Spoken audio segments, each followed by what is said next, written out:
Constituency స్థాయిలో జిల్లా స్థాయిలో ఇప్పటికే గెలిచిన వాళ్ళందరికీ కూడా క్యాష్ ప్రైజ్ తో పాటు మెడల్స్ ఇవ్వడం మీరు అందరూ కూడా గమనించారు. అలాగే సచివాలయ స్థాయి నుంచి బేసిక్ కిట్స్, టీ-షర్ట్స్, క్యాప్స్ ఇవ్వడమే కాకుండా నియోజకవర్గ స్థాయి నుంచి ప్రొఫెషనల్ కిట్స్, టీ-షర్ట్స్, క్యాప్స్ తో పాటు మెడల్స్, ప్రైజ్ మనీ కూడా ఇవ్వటం మీరు గమనించారు.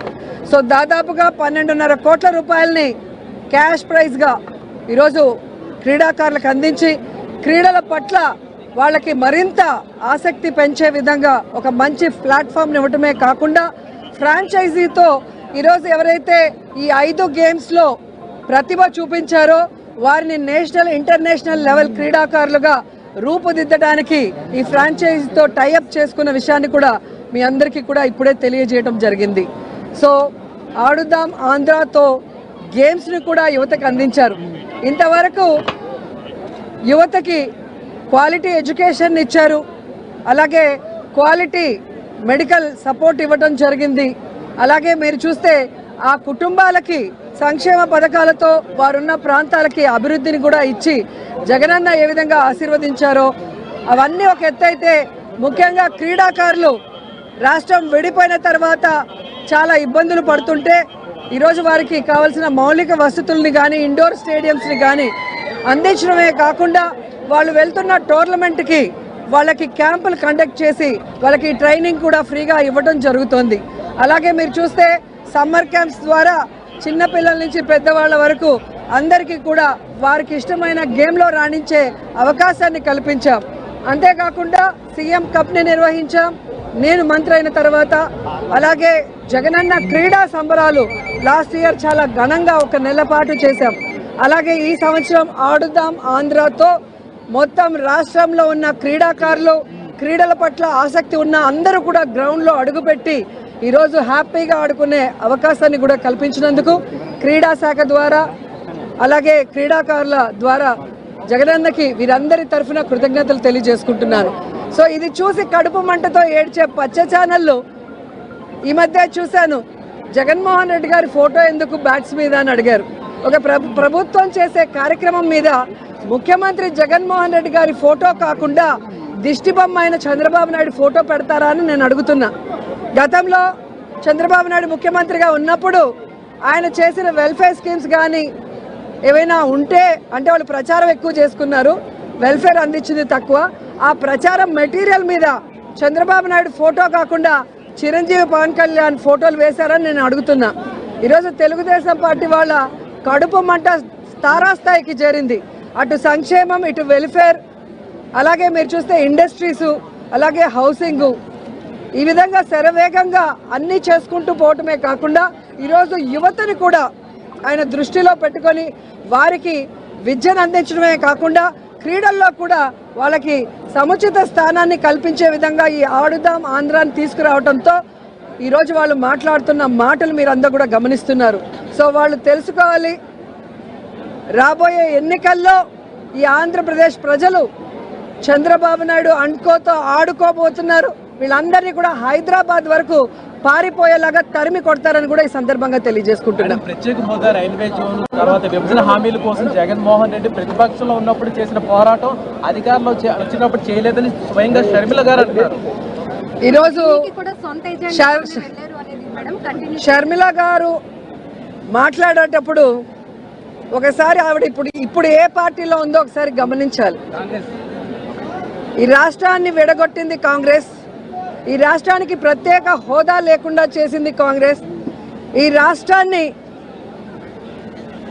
రాష్ట్రాన్ని ముక్కలు చెక్కలు వైఎస్ఆర్ గారు చనిపోయిన తర్వాత చేయటమే కాకుండా ప్రజలకు అండగా ఉన్న జగనన్న మీద తప్పుడు కేసులు పెట్టి జైల్లో పెట్టడమే కాకుండా వైఎస్ఆర్ గారి పేరును కూడా ఎఫ్ఐఆర్లో చేర్చింది కాంగ్రెస్ పార్టీయే. సో నిజంగా జగన్మోహన్ రెడ్డి గారు ఈ రాష్ట్రం గురించి ఆలోచిస్తున్నారా లేదా అనేది ఈ రాష్ట్ర ప్రజలకు తెలుసు. ఆయన ఎప్పుడు కేంద్రం వెళ్ళి మోడీ గారిని కానీ కేంద్ర మంత్రుల్ని కలిస్తే రాష్ట్ర ప్రయోజనాల కోసమే మాట్లాడుతున్నారు. అధికారంలో ఉన్నప్పుడు రోడ్ల మీద కూర్చొని పోరాడరు, మంత్రులతో మాట్లాడి రావాల్సిన నిధుల్ని రాబట్టి ఏ విధంగా అన్ని కార్యక్రమాలని పూర్తి చేస్తున్నారో మీరే గమనిస్తున్నారు. ఈరోజు నేను షర్మిల గారికి ఒక సలహా ఇస్తున్నాను.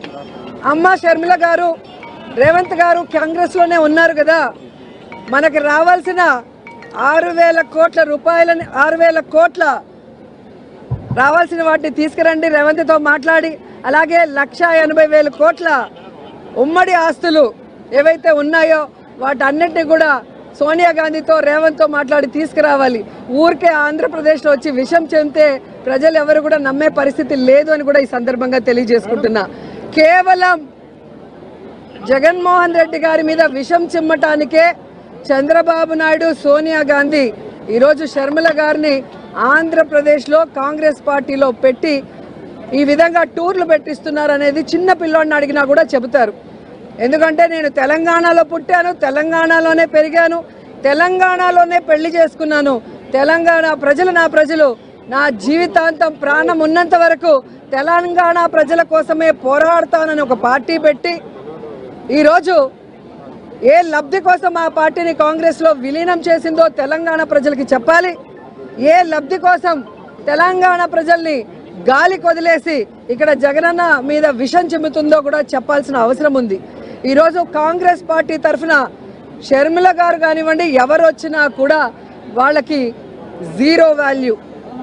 ఎందుకంటే ఇదే షర్మిల గారు పాదయాత్రలో కానీ తెలంగాణలో పార్టీలు పెట్టిన తర్వాత కానీ ఆమె స్పీచెస్ ఒకసారి మీకు చూస్తే మీకే అర్థమవుతుంది. రేవంత్ ఒక దొంగ, కాంగ్రెస్ ఒక పనికిమాలిన పార్టీ. ఈరోజు రాజశేఖర్ రెడ్డి గారు బ్రతుకుంటే కాంగ్రెస్ మొహం మీద ఉమ్మేసి ఉంటాడని మాట్లాడిన వ్యక్తి అదే కాంగ్రెస్లోకి ఈరోజు తన పార్టీని విలీనం చేసి తాను జాయిన్ అయ్యి ఏ విధంగా కాంగ్రెస్ కండువా కప్పుకొని చంద్రబాబు నాయుడు స్క్రిప్ట్ ఎందుకు చదువుతుందో ఆవిడ చెప్పాల్సిన అవసరం ఉంది. ఆవిడ ప్రశ్నలకి జగన్ గారు సమాధానం చెప్పాల్సిన అవసరం లేదు. ఈ రాష్ట్రం కోసం, రాష్ట్ర ప్రజల కోసం, ఈ రాష్ట్రం విడిపోయి నష్టాల్లో, కష్టాల్లో, అప్పుల్లో చంద్రబాబు నాయుడు కాంగ్రెస్ ముంచేసినా ఈరోజు కుంటి సాకులు చెప్పకుండా సమర్థవంతంగా పరిపాలిస్తూ తానిచ్చిన ప్రతి వాగ్దానాన్ని నెరవేరుస్తూ సంక్షేమం, అభివృద్ధి రెండు కళ్ళగా పరిపాలిస్తున్న జగనన్నకి ఈ రాష్ట్ర ప్రజలు ఎప్పుడూ అండగా ఉంటారు. ఆయన మీద విషం చెమ్మడానికి వచ్చే non local politicians Chandrababu Naidu అయినా, పవన్ కళ్యాణ్ అయినా, లోకేష్ అయినా, షర్మిల అయినా వీళ్ళు 2024 తర్వాత ఈ రాష్ట్రంలో కనబడరు. హైదరాబాద్కి పార్సిల్ చేసేస్తారు ప్రజలను కూడా చెప్తున్నా.